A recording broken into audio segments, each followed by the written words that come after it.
Sarah. Hello, Jenny. Hi, everybody. Thank you for coming out to the Strand tonight, and thanks to the Strand for hosting us in this lovely, old, rare book room with all of these lovely, young, rare book readers before us. So we're here tonight to talk about Sarah McBride and her new amazing book, Tomorrow Will Be Different. I hope every single one of you now has a copy in your hands, and if not, you will before the night's over. So we'll be talking together about trans rights, the changes in the movement that have happened over the years. We'll be talking about politics, and heaven knows what else. Parents, families. Sarah's mom is here. Hi, Sarah's mom. And Dad. And Dad. There you are. Hi. Hi, Dave. Ladies and gentlemen, Sarah's parents. Yeah, that's for you guys. But first, let's talk about books and writing in particular, since here is not just a celebration of a trans activist, but an author. So, Sarah, would you be willing to kick things off by talking a little bit about your process? How long did it take you to write the book? And was the final book that you created the book that you had in mind when you first sat down to write it? Well, those are great questions. And first off, thank you so much to the Strand for hosting us tonight. It is such an honor to be here. Thank you to everyone here for coming out. I see so many friendly faces, and it just warms my heart, so thank you. And thank you, Jenny, for moderating this conversation. Jenny combines two of my favorite things, one of which you probably like and one of which you probably don't, trans advocacy and reality television, because Jenny was on I Am Kate. Wait, which one do they like?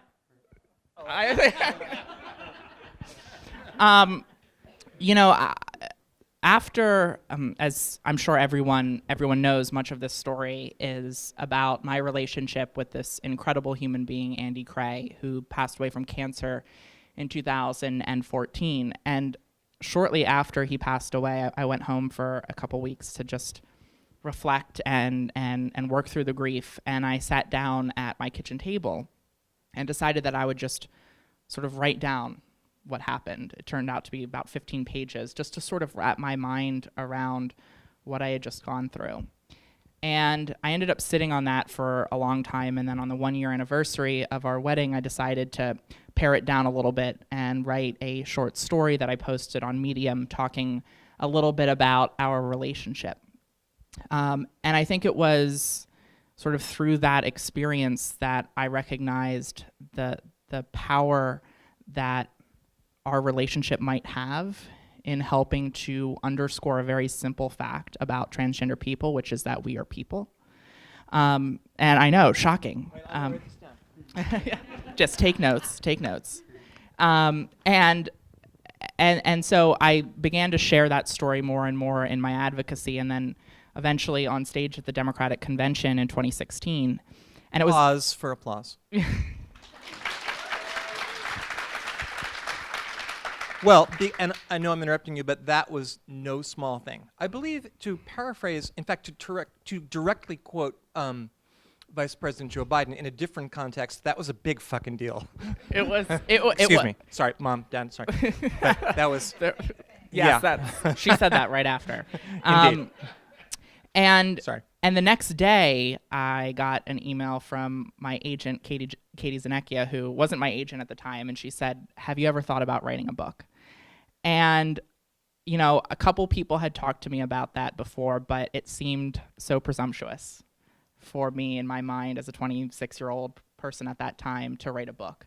But I think it took Katie coming to me, someone from the industry, and saying, I believe in the power of this story, and I believe that this is a story that's worth telling. So I started working with Katie on a proposal, then had the great fortune of connecting with folks at Crown, who I eventually signed with as my publisher. And Crown, a fine publisher of many fine books. Including... Oh, no.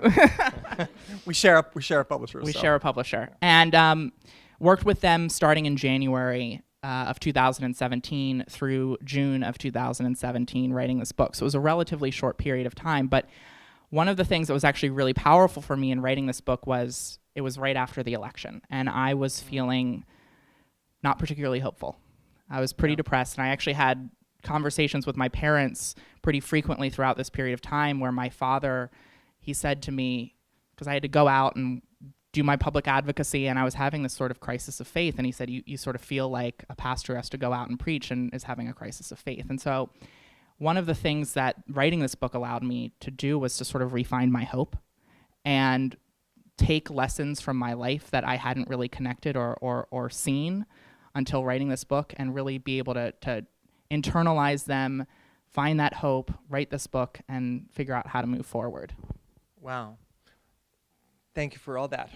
So much to think about and to react to there. Maybe before we go any further, I want to just share with the audience our what I believe is our plan. I think Sarah and I are going to talk for about a half an hour at the most here, maybe less at this point. And right about the halfway point, we'll take a pause and we will turn to you and have you ask Sarah some questions about this book, about the landscape for trans rights, and anything else that you can think of. So anyway, that's our plan. And then maybe a little reading at the very end to cap things off, followed by a signing. So that's our plan for about the next hour. But as far as our part begins, I think maybe Andy's story is a good place to begin. And I know it's difficult to talk about, but then it's the heart of this remarkable, wonderful book. So I know everyone is about to read the book, but for those who have not yet begun, could you share with us that story? Tell us about Andy and the journey that you went through together. So I met Andy Cray, who I mentioned was a transgender man and advocate in June of 2012, right after I came out as transgender. We were at a White House Pride reception and we bumped into each other. I don't remember bumping into him, but he remembered bumping into me and sent me an incredibly kind and sweet Facebook message about 2 months later, asking me out to dinner with him. And we went out to dinner. We started dating. We quickly were pretty much attached at the hip, particularly after my parents invited him on a family trip with us. And from the start, Andy was, just more than anything else, one of the kindest people that I had ever met. He was someone who listened. He was someone who understood that kindness and compassion only really mean something when they're difficult. And he taught me in many ways how to live the values I fight for at work in my own life. I feel like I grew so much throughout my relationship with him. He was diagnosed with cancer in the fall of 2013. He went through radiation and chemo and surgery, went back into advocacy, and then about 7 months later, he got the news that every single patient fears. His cancer was back, it had spread, and it was terminal. And so when Andy found out that he didn't have much time left, he asked me to marry him. And of course, the answer was yes. 3 weeks after he asked me that question, we married on the rooftop of our building in Washington, D.C., in front of our friends and family. And then 4 days after that, he passed away. And, there are two things that I really take from my relationship with Andy. The first is, and I'll talk about this later, but the first is that truly change cannot come fast enough. That every single day matters when it comes to building a world where every person can live their life to the fullest. And the second lesson I took from that last month was actually something my brother said to me. And there's an entire chapter titled this called Amazing Grace. And my brother said, this is going to be very difficult. He's a radiation oncologist. He had watched so many people pass away from cancer. And he said, this is going to be very difficult. But look around and take stock in the acts of amazing grace you see around you. And through that experience, being able to sort of find that beauty in that tragedy was really transformative for me. And it demonstrated to me that even in the darkest moments, even in the most troubling times, all of us can bear witness to acts of amazing grace. And I think it allowed me to figure out how to move forward. That perspective, I think, has allowed me to continue the work that Andy and I fought for so long. Well, thank you for that. You reminded me on the subject of change not being able to come fast enough. There's a story that Robert F. Kennedy used to tell of I'm going to get some of this wrong, but there's a grandfather who tells his son, tomorrow we're going to get up at 8 o'clock in the morning and we're going to plant this seed, and this seed will become an oak tree. And the kid says, but grandfather, that tree won't become mature for 100 years. Why should we have to get up at 8 o'clock in the morning?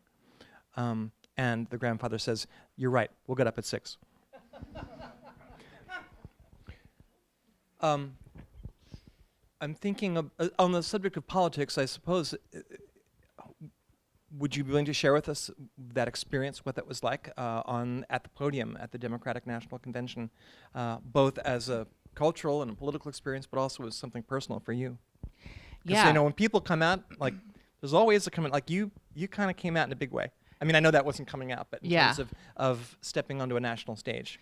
Yeah, it was a truly incredible experience to stand on that stage. And one of the things that they said to me before I went on, they said, everyone's going to be talking, no one's going to be listening to you, and the instinct of speakers is to start screaming to get everyone's attention, but it looks terrible on television, and you are not giving the speech to the people in the arena, you're giving the speech to the people on television and anyone who will watch it afterwards. And I was really nervous. My nerves were really focused on not being able to strike that balance of the fact that I just want to invite everyone in and start screaming. But then when I walked on stage and they announced that we were coming out, for the first time that evening, that Thursday night, it was the night Hillary was speaking, and I was on 3 or 4 hours before her. For the first time that night, the arena started to applaud and then listen. And it wasn't, they had no idea who I was, but they understood the moment that was happening.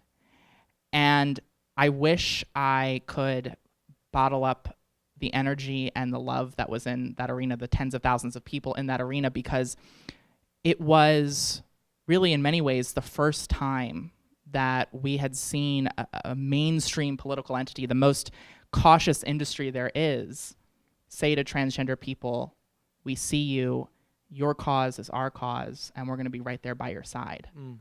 And throughout the entire speech, it was only 3.5 minutes, I was able to see my parents standing right under the Delaware delegation sign with Chris Coons and so many other people. And, I in that moment for me personally, I just thought about how scared they were when I came out, how much they feared rejection in every sense of the word. And truly what was going through my mind on that stage and then right afterwards when I met them on the floor was that I hope they realize that for me it's going to be okay, that they don't have to worry anymore. You're killing me. I'm sorry.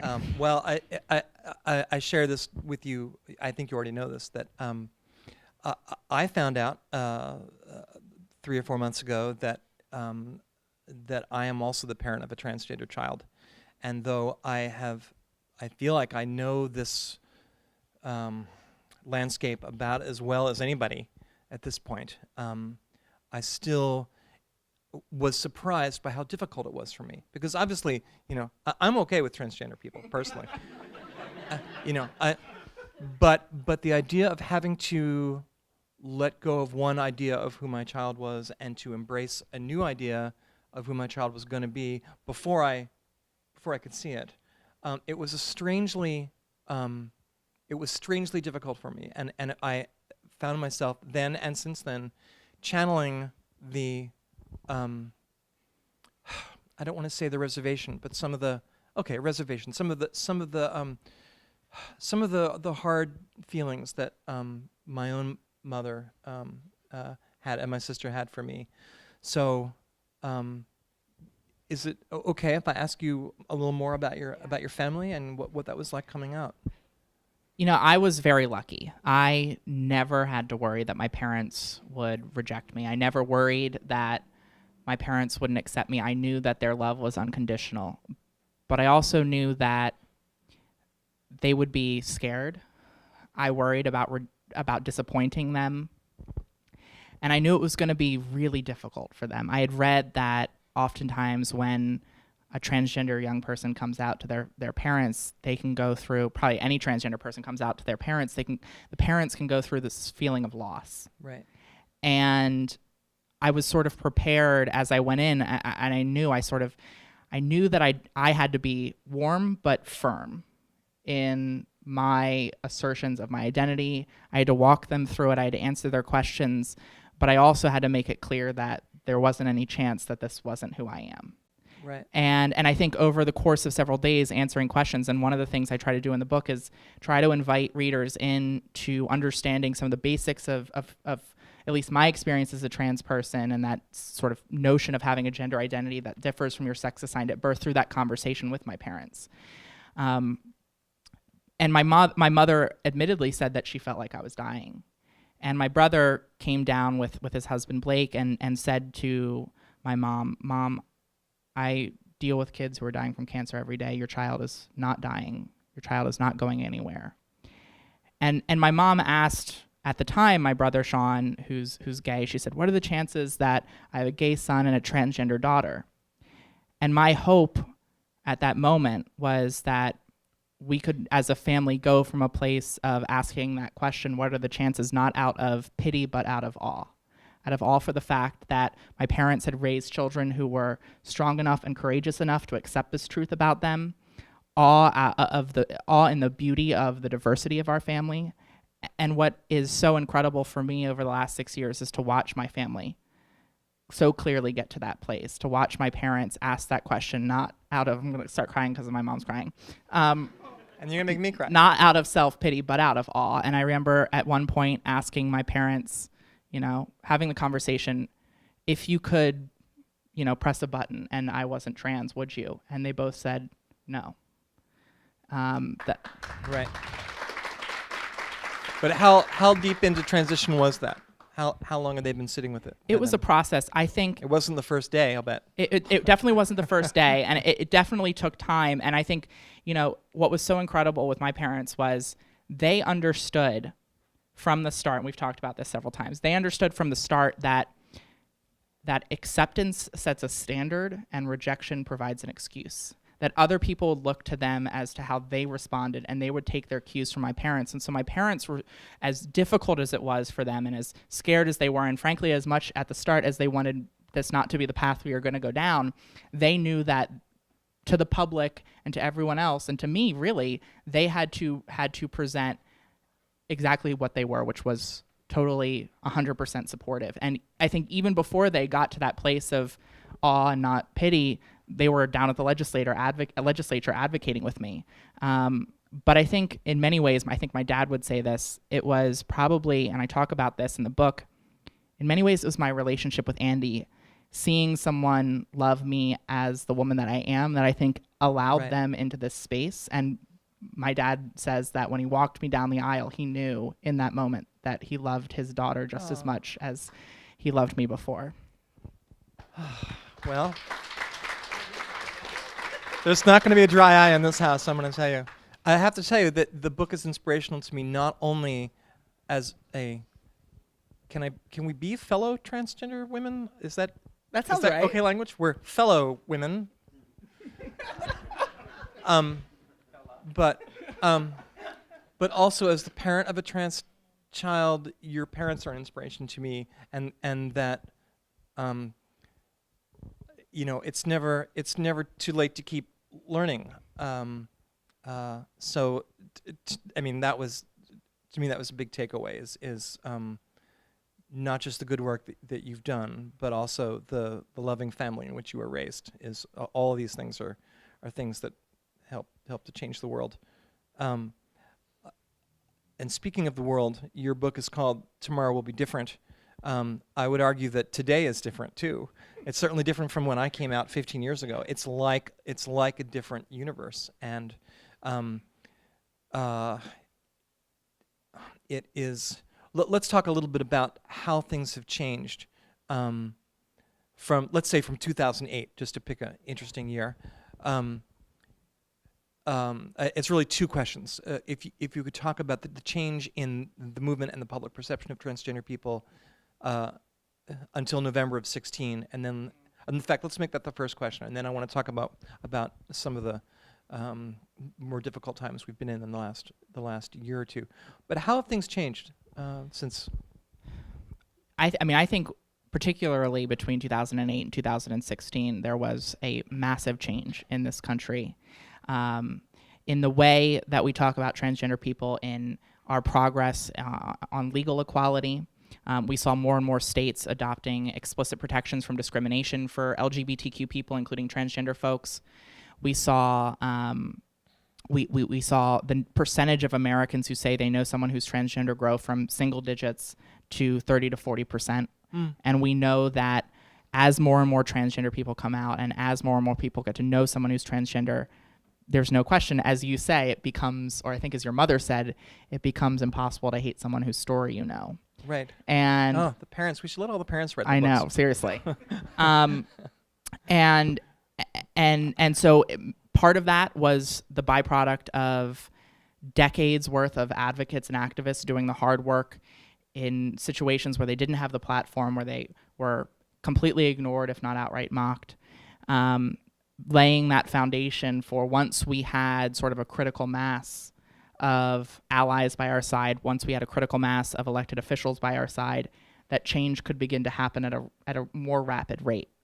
Now, that doesn't mean that everything was perfect, obviously, in that period of time.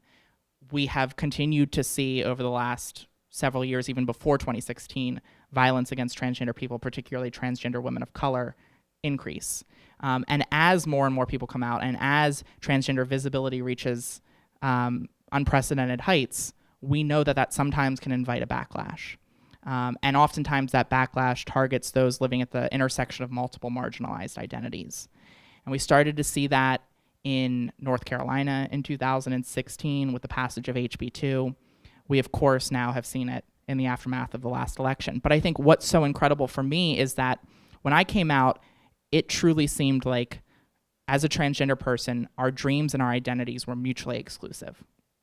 And I feel like, having seen what I've been able to see, and now getting to meet all of the young transgender youth around the country who are 10, 11 years old, the fact that there are these youth living today that are dreaming big dreams and living authentically all at the same time is truly one of the most transformational changes we've seen in the last decade or two.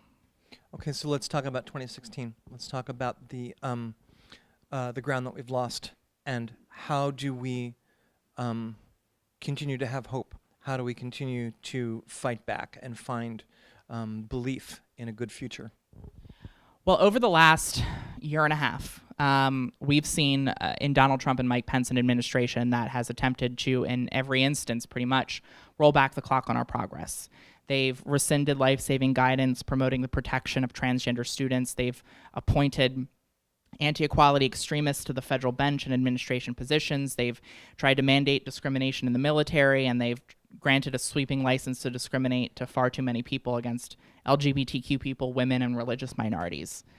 And beyond that, the rhetoric and the policies of this administration have, there's no question, emboldened a lot of the hate that already existed in this country. 2017 was the deadliest year on record for the transgender community, with 28 transgender people, particularly trans women of color, killed. We have seen a number of states continue to consider anti-transgender laws. But I think what we've also seen in the last year, and this might sound trite, but it is true, that over the last year we have seen just how powerful our voices are to resist the politics of hate. I mean, we have marched, we have protested, we have called, we have done what seemed, I think, in January of 2017, impossible. We have defeated, in many cases, this administration's attacks on not just our community, but so many issues that are near and dear to so many of our hearts. We have, at the same time, continued to open hearts and change minds, because I think what happens is each time these anti-equality politicians try to attack us, they end up creating a national dialogue that further educates the country on transgender equality, and it ends up sowing the seeds of the destruction of their politics of hate. Wow. We're just about ready to ask some questions in the audience, but before we do, I would probably not be doing my due diligence were not to ask you about HRC, and my respect for your president, Chad Griffin, and for you in particular, goes pretty deep. But it is fair to say that in the transgender community. Reservations about HRC also run deep. Some of those reservations are historical, going back to 2007. So I wanted to give you a chance to address that.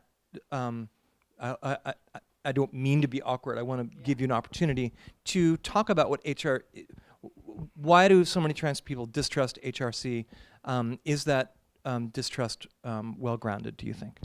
Well, it's certainly, it's understandable where the pain and where the distrust comes from. In 2007, I'm sure many of you know, HRC continued to support the Employment Non-Discrimination Act even after gender identity was stripped out. And what I would say is that was, without question, the wrong decision. A marginalized community is never a bargaining chip. And no one at HRC would make that same decision again, and everyone believes it to be a mistake.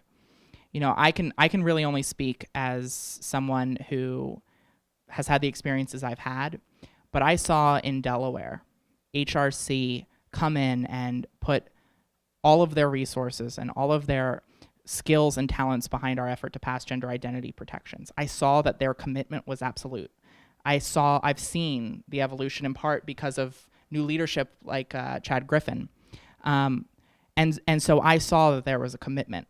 And I continued to see that working in DC at the Center for American Progress, that this was an organization filled with people who believe in trans equality, who are committed to trans equality. I think we saw that in North Carolina when HRC pretty much camped out in that state to defeat Pat McCrory after HB2. We see it in our work today in beating back this administration's discriminatory attacks that have targeted specifically the trans community. But I also think one of the things I'm particularly proud of about folks at HRC is I had seen this commitment. I knew the work that was happening in HRC, and going in when I started working there, I wondered, would people within the organization who were doing the hard work be resentful of the fact that there was still this distrust? And what I've really appreciated about all of the colleagues that I work with is the firm understanding that these scars remain, and that it's not going to take even 10 years of good work for people to really get over that pain that they still feel and the injury that was caused.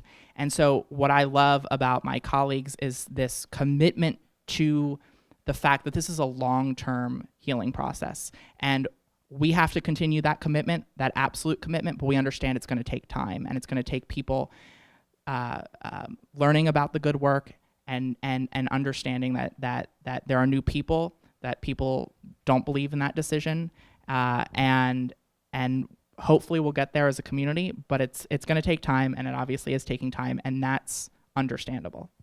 I think one of the best ways that HRC is going to be able to make clear that, you know, it's not your father's HRC, is by seeing you. If transgender people are looking for the message that things have changed, all they have to do is listen to their spokeswoman, the director of communications, and open their hearts. So I hope that's another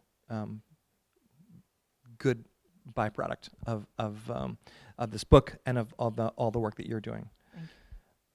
I think it would be a good time to open up this conversation to the audience. We have a mic at the back. We can probably hear you. So let's see. The floor is yours. Hi, Sarah. Hello. I know Sarah. We're Inquiring just at minds Disney World together. Inquiring minds want to know what's up for you next. What are your political aspirations? Thank you for that. Look, you know, I'm very upfront in this book about the fact that growing up, I loved politics. And I very clearly violate the first rule of politics in this book, which is to pretend like you've never liked politics. But what was also clear and what I try to convey is that as a young kid, my love of politics wasn't about politics, it was about the potential of politics. That politics can be a means of fixing society. And growing up, you know, when I thought that I maybe never would come out, it would be a means of fixing society for other people, even if I wasn't able to live authentically. But I feel like right now I get to make change in my job. I feel like right now this is a critical moment in the fight, and I am truly invested in focusing as much of my energy as possible in this moment and in this fight right now, and particularly obviously this year right now, because, you know, my answer might have been different had Hillary Clinton won, but Donald Trump and Mike Pence present, in many cases, unprecedented challenges for us. And I'm committed to right now being in that fight. You know, in the long term, maybe going into politics is something that I'd want to do, because politics, as my dad said, is something that, as my dad always says, is the place where every avenue of society converges. And it's the place where you can make the most change on a whole host of issues. But right now, I love what I'm doing. I'm really excited about this book. And, you know, Beau Biden used to say that life has a way of intervening when you make plans. And I've certainly learned over the last 6 years that I have no idea what each year is going to look like. So maybe down the road I would explore politics, but right now I love my job. Good question. Right up front. Sorry. Okay, so my name is also Sarah Renzetti from right here in New York City, and my question for either or both of you is, a lot of swing voters who went for Obama ended up going for Trump. How do you suppose? What do you think is the best, most positive way to get back swing voters back to voting Democrat in 2018 and 2020, including getting the presidency back? Good question. I think most of these questions are going to be for you, Sarah. So let's have you take it. I think there's two parts to your question. I think specifically when it comes to those Obama, Trump voters, I don't think we should change our policies. I don't think we should shy away from our policies. What I have seen in my travels with HRC is that there is a true feeling in a lot of places across this country that they are flyover country, that elected officials, advocacy organizations, national leaders don't care about them unless they live on the coasts. And I think what we have to do is we have to be willing to go everywhere. We have to be willing to go into places, cities, states, rural communities that might not be particularly friendly to a progressive message, and go in there and make clear that we see everyone. Again, though, that can't mean that we change our message. And frankly, I think people respond when you are willing and courageous enough to say, you know what, we may disagree, but this is what I believe. And so I think part of the strategy and part of the large way of winning some of those voters back is to go to places that for too long have maybe been ignored by elected leaders or even the Democratic Party. Having said that, we cannot pursue those voters by throwing our base under the bus, by throwing women and people of color and LGBTQ people under the bus, because Democrats only win when women, people of color, LGBTQ people show up. And we would be betraying our basic principles if we allowed anyone's prejudice to impact our policies. So I think the solution is to go to places we haven't been going enough to, but that doesn't mean changing our message, and that means we have to be, and frankly, we need to turn out women, people of color, and LGBTQ people, and that means talking to them just as much as we're talking to a white worker in Iowa. She says she's not running, but if you were running, I would vote for you.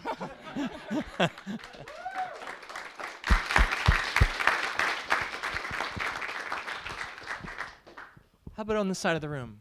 Questions for Sarah? Is it all right if I ask 2 questions? Of course. Okay, Is that so the first one? I knew you were going to say that. The first one is a little complex. I've been following trans rights and the interactions between the right and the left on like the YouTube blogosphere a lot. And one figure in regards to trans rights, I don't know how to approach. Her name is Blair White, and you've heard of her.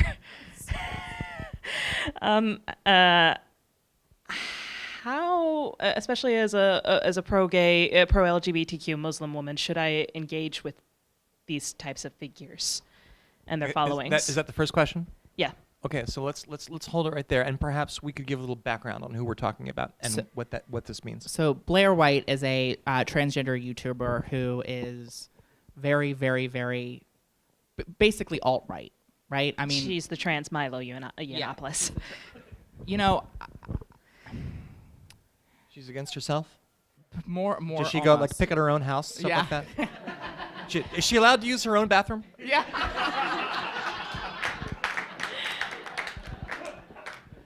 Because you can see how.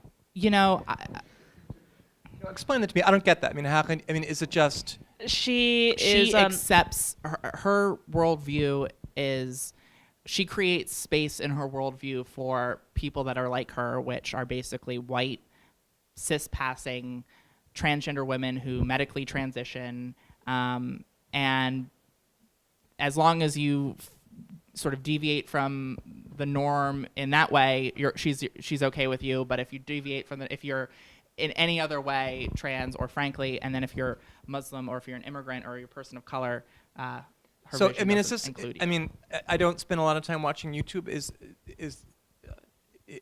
this really a thing we have to worry about? Isn't she just an asshole? So what I was gonna say is that That's a good description for a provocateur. I was just gonna say she's a provocateur, and her reason for existing, her source of attention, is people giving her attention. I mean, is people are people entertaining her thoughts and her ideas and her rhetoric as reasonable rhetoric that deserves to be in the mainstream? And I think where our focus should be is not on trying to convince Blair White of her wrongness, but rather to speak to the vast majority of people who aren't invested in being assholes, but are truly maybe not informed. They might have pre-existing prejudices, but who, with the right messages and the right exposure and the right people talking to them, pushing them, are capable of change. Now, I don't want to write anyone off totally, but from my perspective, Blair White's not worth my time. I can combat the politics of Blair White by talking more broadly beyond Blair White, because every single time, and I just said her name like 3 times, every single time I mention her name, she's getting money. She is getting more attention for her hateful views. You know what you could call this? The Blair White Project. Get it? Get it? See what I did there? What was your second What's your question? second question? I recall you talking about how you felt after the 2016 election, and I recall that feelings as well, but I also recall how I felt when Doug Jones became the next senator of Alabama, and I also remember how I felt when Danica Roem became a Virginia state legislator, and I wanted to know how you felt about those days, and most recently with the Wisconsin special election that has scared the governor so much that he is refusing to call any more special elections. Danica Roem's election was probably one of the most inspiring nights of my life. I remember the day after the election. I was flying to San Francisco during the election, and so I was sort of in and out of with internet access. The next day, though, the number of texts and calls that came in to me from parents of trans youth who said, "I got to wake my trans child up this morning and tell them that last night transgender people were elected to school boards, city councils, and one of the oldest state legislatures in this country." And I think when you have never seen someone like you walk in those spaces or occupy those places, it's like getting hit by a truck when that finally comes. And In a good way. in a good way. In a good way. The only way that's a good way of getting hit by a truck. But that moment of finally being seen and affirmed is profound. And I talk about the power of being seen in this book quite a bit, because it is truly, I think everyone wants to be seen in their full humanity. And when we get to see transgender people gracing the cover of Time and on reality television shows and walking in the Virginia legislature, it demonstrates to us that change is possible and that we can dream big dreams. And what I said after I got all those texts and those calls from those parents is that lives were saved that day. Lives were truly saved.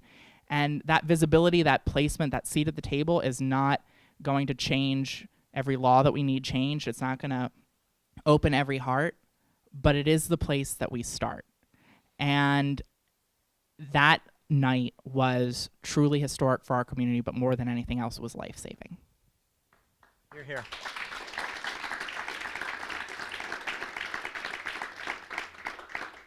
Maybe one more, maybe one or two more. Come on. Hello, ladies. Stop. I've had the great pleasure of interviewing both of you, but I have thought of a question I haven't asked you that I don't think anyone's asked you. In writing your book, was there an anecdote or a story that you thought at the beginning, oh, I have to tell this story, and it didn't make it into the book, but you still want to share with us? These are the deleted scenes. The deleted scenes, edit room floor. And if you might also just add, a lot of people here would love to tell their stories. What advice do you have for them? Good question. That's a great question. What was a deleted scene? Don't mention me. Yeah. You know, actually, the answer to that would be what I talked about earlier, about that conversation with my parents where I asked them if they could press a button and I wasn't trans, would they? I talk about my parents' evolution, and I talk about that story, and I think it culminates in many ways at the wedding between me and Andy, where I talk about, my father walking me down the aisle and knowing in that moment that my parents loved me as their daughter. But I didn't include that subsequent conversation that for me was a confirmation of that instinctual thought, that instinct that I had in that moment. And then what would I say to people who wanted to share their stories? If there is two things, if there is one thing that, and they're related, if there's one thing I have learned, it is that everyone's story matters. And everyone suffers from this notion that their story isn't the right story to be told, it's not politically palatable enough, it's not dramatic enough. And, I've suffered from that. I didn't think I should tell my story publicly when I came out at American University. I certainly didn't think I should tell this story until it took other people to tell me you should tell their story. And I think my advice is don't wait for other people to tell you that your voice matters and that your story matters. Know that your voice matters and your story matters. And then as you're saying it, the second thing is it's understandable, but don't let yourself be burdened or sidetracked by imposter syndrome. And that is something that I have certainly struggled with throughout this process. For those who don't know, imposter syndrome is this notion that you're gonna keep succeeding, but eventually someone's gonna find out that you're a fraud. And it's something that's very common, particularly for marginalized folks who've internalized those messages throughout their lives. My biggest thing is do not let yourself fall into that trap. It is a burden, and it is just another form of oppression rearing its ugly head. I pretend that I don't have imposter syndrome. Ha ha ha. If I can just add as a storyteller, that telling your story, I agree so much with that, telling your story is one of the most powerful things you can do. And and again, I mean, I'm an English professor.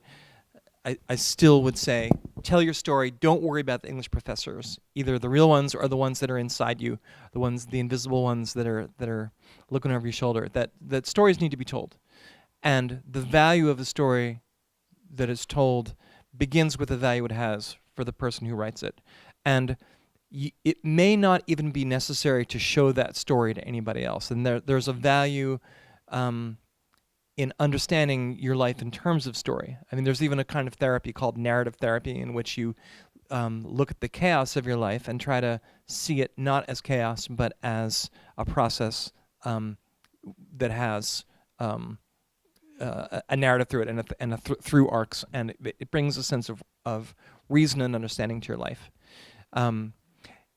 If you're going to start sharing your story with other people, there are different spheres that you can do that in.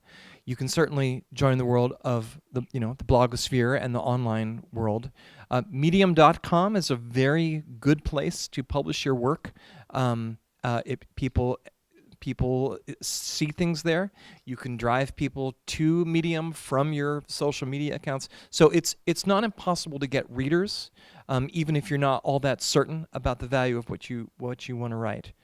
But if you and then I guess the third level is the level of art and the level of literature, which may not even be the sphere you want to occupy. But if it is something that you care about, then you should probably think about your language and your reader, how to shape that story. And the best way to learn about that process is by reading, preferably massively, and read. There are now many great works by transgender Americans out there to read, and it is good to know what this landscape looks like before you step into it. And a good place to begin is Tomorrow Will Be Different. I think that maybe this might be a good moment to have you read a little piece from the book. Would you be willing, Sarah? Sure, absolutely.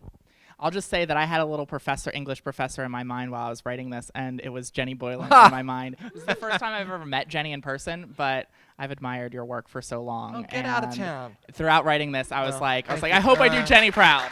Thank you.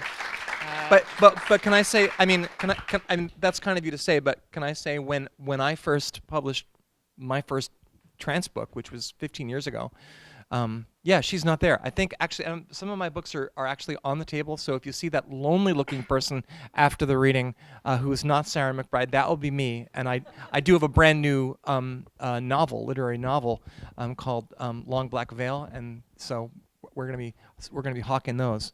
I'm in the middle of making a speech. You want to talk to her right now? Okay, go ahead. Because I'm going to come back to the thing. Will there be a sequel? Will there be not anytime soon, that's for sure. You got to do a little more living. Yeah.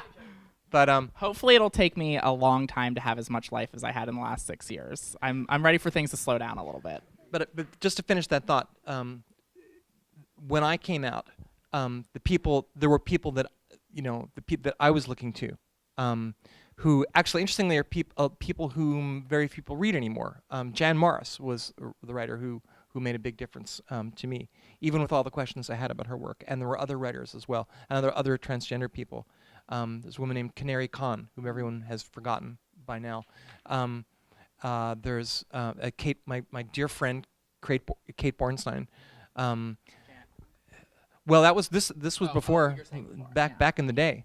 So, and those writers had people that they looked to, yeah. And so there's a thing that you'll find. You're going to find, Sarah, 15 years from now, someone's going to come up to you at a reading when you're sitting in this chair and they're sitting there, and they're going to say, "I read your book, and your book changed my life, and you're the one who opened the door for me." And it really is. This is one way writers opening the door for other writers, and it goes, it goes into the future, and it goes back from all the way back to, who wrote the first trans book? I don't know, Socrates, and it really is the sense of torches being passed, and as a writer, it's a really cool thing, and I hope you experience that too. But let's hear a little piece from Tomorrow Will Be Different. So I'm going to read about a page and a half from the aftermath after Andy's passing, and I sort of touched on some of the points that I'm going to mention here earlier, but I wanted to read it in a little bit more detail because for me, I think it's one of the largest takeaways of this book. The months following his death continued to be a roller coaster of emotions as I made my way through the different stages of grief, disbelief, and later depression, followed by anger, a quiet but significant anger. I'm not an angry person by nature. Petty anger, the kind we feel when we're slighted by a friend or feel underappreciated, seems like a waste of time and energy to me. But petty anger isn't the only form that exists. There's also righteous anger, the kind of anger that when checked with hope and mixed with a cause can help change the world. I find it very hard to be angry unless blame is clear. But where was the blame here? I couldn't be mad at Andy's cancer because it was a collection of cells. I couldn't be mad at the bad luck of terminal cancer because no one caused the cancer to happen. No, I was mad at society. Andy had the courage to come out to a hateful world at a relatively young age. He was supposed to live 3/4 of his life as his authentic self. Instead, because cancer cut his life short, he had less than a quarter. Some people have even less time than that. Even with a supportive, progressive family, hate had kept Andy inside himself for what turned out to be the majority of his life. None of us know how long we have, but we do have a choice in whether we love or hate. And every day that we rob people of the ability to live their lives to the fullest, we are undermining the most precious gift we are given as humans. As I said to that state representative in Delaware who had admonished us for moving the trans equality bill too quickly, each time we ask anyone to sit by and let an extended conversation take place about whether they deserve to be respected and affirmed in who they are, we are asking people to watch their one life pass by without dignity or fairness. That is too much to ask of anyone. I was furious at society for taking that time and truth away from Andy. I was angry that people were dying after being denied the right to pursue happiness and wholeness in whatever life they lived. And in that anger, a deeper fire was lit and a lesson was learned. Every day matters in this fight. Dr. King called it the fierce urgency of now. Hope can be limitless. Inspiration can always be found. Ideas are endless. But time, that is one resource none of us can afford to waste. Ladies and gentlemen, Sarah McBride.